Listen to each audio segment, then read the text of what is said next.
Fala galera, tudo na paz? Quero aqui iniciar esse vídeo agradecendo você por estar aqui, né? Porque se você está aqui, você é um vencedor. Você quer aprender mais sobre o Apocalipse, sobre as interpretações que existem a respeito do Apocalipse e você está junto conosco nesse desafio que nós iniciamos no sábado, onde vamos ler todo o livro de Apocalipse até o dia 21 de dezembro, tá bom?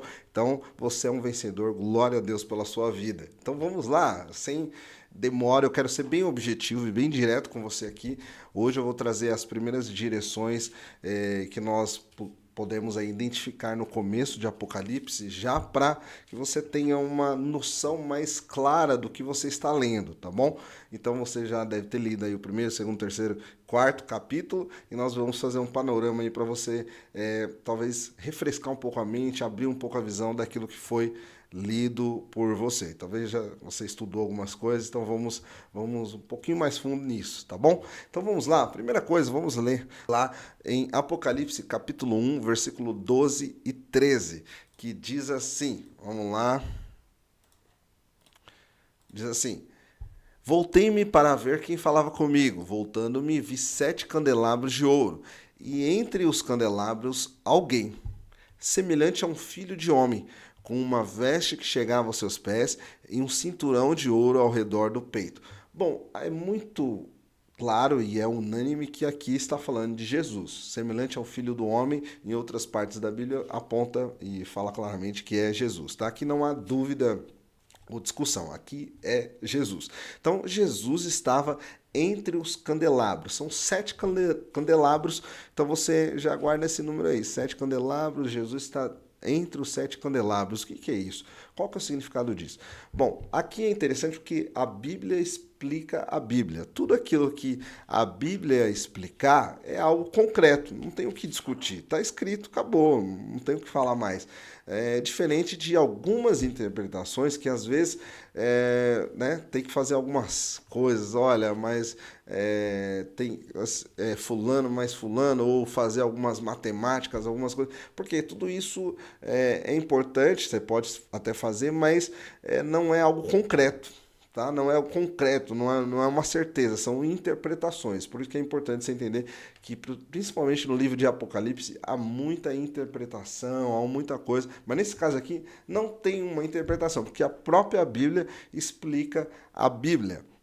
Onde nós vemos aqui, vamos ler aqui já o próximo versículo, lá em Apocalipse 1, versículo 20, diz assim: Este é o mistério das 7 estrelas, que você viu na minha mão direita, e dos 7 candelabros. As 7 estrelas são os anjos das 7 igrejas, e os 7 candelabros são as 7 igrejas. Então aqui já fala claramente, olha, 7 estrelas são os anjos da igreja, e os 7 candelabros são as 7 igrejas. Então são as igrejas, os candelabros são as igrejas. O que são os anjos da igreja? O anjo da igreja pode ser colocado como um pastor da igreja. Claro que existem algumas igrejas que o pastor não é o anjo da igreja. Por quê? Porque o anjo da igreja é segundo Deus. Deus escolheu alguém, aquele que traz a palavra profética para aquela igreja. Então, não é o nosso caso, mas existem igrejas, talvez tenha lá um pastor que tem um título, mas não é o anjo da igreja, ou seja, não tem uma direção clara de Deus. Deus não o escolheu para representar essa igreja. Ele não é representante de Deus, diante de Deus, a respeito dessa igreja. Então, é importante entender isso, tá? Pode existir algum caso assim. Então, é só para você entender que o anjo da igreja pode ser, geralmente, é o pastor, mas pode também não ser. Deu para entender? Então, o anjo da igreja é aquele que recebe algo, né, a direção de Deus. Bom, entendido isso, agora o que são os 7 candelabros? São as igrejas, são as 7 igrejas. Por que 7 igrejas? Vamos continuar aqui. Vamos lá. Em Apocalipse 1:11 diz assim, que dizia, o que vês, escreve num livro e envia-o às 7 igrejas que estão na Ásia, a Éfeso e a Esmirna e a Pérgamo e a Tiatira e a Sardes e a Filadélfia e a Laodiceia. Então aqui ele fala, olha, envia essa carta para 7 igrejas. Bruno, só existiam 7 igrejas nessa época? Não, existiam muito mais igrejas. Só que o que acontece? O número 7 na Bíblia, ele sempre mostra e aponta para um número perfeito, um número completo, tá certo? Então, por exemplo, Deus né, fez lá a terra e o ser humano em 6 dias e no sétimo descansou, completo. Tá? Então, desde o início, o 7 significa algo completo, completou algo. Então, significa o todo. Tá? Então, é importante você entender o significado do número 7 para esse caso aqui. Por quê? E aí, as cartas são para essas igrejas específicas, mostrando que Deus quer falar com a igreja num contexto completo, mandando 7 cartas, tá? Então aqui é uma representação de toda a igreja. Então ele manda as 7 cartas, mas é para toda a igreja, essas, né, da época aqui, para todas as igrejas da época. Então é importante entender o porquê do número 7, tá? Então, Éfeso, Esmirna, Pérgamo, Tiatira, Sardes, Filadélfia e Laodiceia. Então aí há essa carta, ele escreve essa carta para 7 igrejas. E agora, por que essas 7 igrejas? Agora vamos entender isso. Bom, a primeira coisa, aqui eu coloquei aqui para vocês. Primeiro objetivo dessas cartas de Apocalipse. Primeira coisa, direção para as igrejas da época. Então já era uma direção para as igrejas daquela época. Então tanto Éfeso, Tiatira estavam tendo direções a respeito do que Deus queria em relação a cada uma delas. Mas, ao passar do tempo, por isso que é interessante ver hoje, o tempo que nós estamos vivendo, se você for ver a história, você vai reparar que muitas coisas que são colocadas no livro de Apocalipse para cada uma das igrejas são situações que aconteceram ao longo dos anos e que mostra que, na verdade, a carta que João escreveu era para a igreja naquela época, mas também tinha uma direção profética à igreja no geral. Tá? Porque nós vamos entender isso ao longo do tempo aí. Acho que esse vídeo aqui não vai dar para explicar, né, as 7 igrejas, mas nós vamos entender que as cartas são para as igrejas da época, mas também para as igrejas no contexto profético. Porque, por exemplo, vem aqui a igreja de Éfeso, a primeira carta. Diz assim: lembre-se de onde caiu, arrependa-se, pratique as obras que praticava no princípio. Se não se arrepender, virei a você e tirarei o seu candelabro do seu lugar.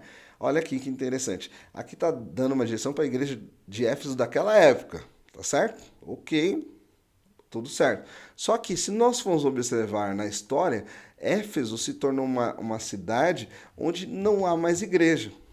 Ou seja, o candelabro foi tirado. Tirarei o seu candelabro do seu lugar. Não há mais igreja. Então, existem igrejas em outras regiões, mas não há mais igrejas, né? E não, pelo menos nos últimos 1000 anos não há mais igreja. Então, é importante entender, olha, foi retirado o candelabro do lugar. Que interessante isso. Diante de Deus foi retirado o candelabro do lugar. Quais são as qualidades da igreja daquela época? Olha bem, conheça suas obras, o seu trabalho árduo, a sua perseverança. Sei que você não pode tolerar homens maus, que pôs à prova os que dizem ser apóstolos, mas não são. E descobriu que eles eram impostores. Vocês têm perseverado e suportado sofrimentos por causa do meu nome, que não tem desfalecido. Então, Éfeso aponta para a igreja do primeiro século, ou seja, a igreja, principalmente ali a igreja dos apóstolos, tá? Então aponta para aquela igreja. E você vai vendo que ao longo do tempo o candelabro foi retirado. Não há mais uma menção ou, né, não há conhecimento de igrejas em Éfeso. Então é interessante ver que o candelabro foi retirado. Então Éfeso aponta para a igreja do primeiro século. A igreja logo depois da morte de Jesus vem a igreja dos apóstolos. Eles começam o primeiro amor com intensidade. Lembrando que aqui nós estamos falando de 100, 200 anos, né, em média, e os apóstolos morrem e aí vem outras pessoas, vão indo. Então aqui está dizendo, volta às obras que você praticava no princípio. Então, tá vendo aqui o contexto profético desta carta? Então, vamos lá, a próxima igreja. Vamos lá. Esmirna. Esmirna aponta profeticamente para a igreja perseguida, já no ano de 200 e 300, entre 200 e 300 depois de Cristo. Então, Esmirna significa, a palavra, na verdade, ela vem de mirra, tá? Ela é um significado, é uma palavra que vem da palavra mirra, e mirra significa sofrimento. Então Esmirna aponta para uma igreja que sofre, que sofreu. Então, ou seja, você pode ver que nessa carta não há uma exortação, não está disciplinando, e nem elogio, há consolo. Então, no momento que foi escrita essa carta, não há uma exortação, olha, você perdeu o primeiro amor, ou você... não, simplesmente há consolo. Por quê? Porque aponta para a igreja que foi perseguida no ano 200 em diante. Então, Apocalipse 2:9 diz assim, conheça suas aflições e a sua pobreza, mas você é rico. Conheço a blasfêmia dos que se dizem judeus, mas não são, sendo antes sinagoga de Satanás. Então aqui está dizendo, olha, vocês são pobres, mas você conhece a sua pobreza, mas você é rico. Ou seja, rico no quê? Então não era em dinheiro aqui, mas era rico espiritualmente, porque para Deus o que de fato determina a sua riqueza não é o dinheiro que você tem, mas de fato o seu coração e a sua entrega a Ele. A palavra coloca Esmirna como uma igreja vencedora. Nós vemos aqui Apocalipse 2, versículo 10 diz assim, nada temas das coisas que há de padecer, eis que o diabo lançará alguns de vós na prisão, para que sejais tentados e tereis uma tribulação de 10 dias. Ser fiel até a morte e dar-te-ei a coroa da vida. Interessante aqui, isso é histórico, na verdade, de que a igreja, os cristãos eram colocados lá no Coliseu e eles deixavam os leões muitas semanas sem comer, para que quando os cristãos fossem jogados ali na arena, os leões viessem e de fato devorassem os cristãos. Os cristãos que não negaram Jesus. Eles poderiam negar Jesus e se livrar daquela morte terrível, mas eles não negavam Jesus. Eles eram perseguidos de forma terrível, de forma terrível. E mesmo assim eles não negavam e não negaram Jesus. E aqui é um versículo mostrando claramente que olha bem, o diabo vai lançar vocês na prisão para que vocês sejam tentados. Vocês vão passar por tribulações, vocês vão passar por muitas aflições. Então aponta claramente para esse tempo da igreja. Por exemplo, nessa época talvez eles não enxergavam isso. Antes disso, piorou. Então, ao longo dos anos, hoje nós conseguimos enxergar isso. Então, entenda que nós estamos em um tempo muito importante da história, onde muita coisa já se cumpriu ou está a ponto de se cumprir. Então a carta endereçada à igreja de Esmirna aponta para a igreja perseguida após o ano 200 depois de Cristo. Então que você possa estudar um pouco mais profundamente, entender o papel da igreja neste tempo e o papel da igreja para a conclusão, para os aspectos do fim. Então entenda que ao ver isso durante toda a história, hoje nós temos o privilégio de enxergar o que Deus está fazendo durante a história até os dias de hoje. Então nos próximos vídeos eu vou mostrar a respeito das outras igrejas, mas eu quero encerrar esse vídeo falando da igreja de Esmirna, que você possa também ver uma representação em vídeo de como eles eram de fato tratados e a forma com que eles viveram naquela época, não negando o nome de Jesus. Que Deus abençoe. Até o próximo vídeo.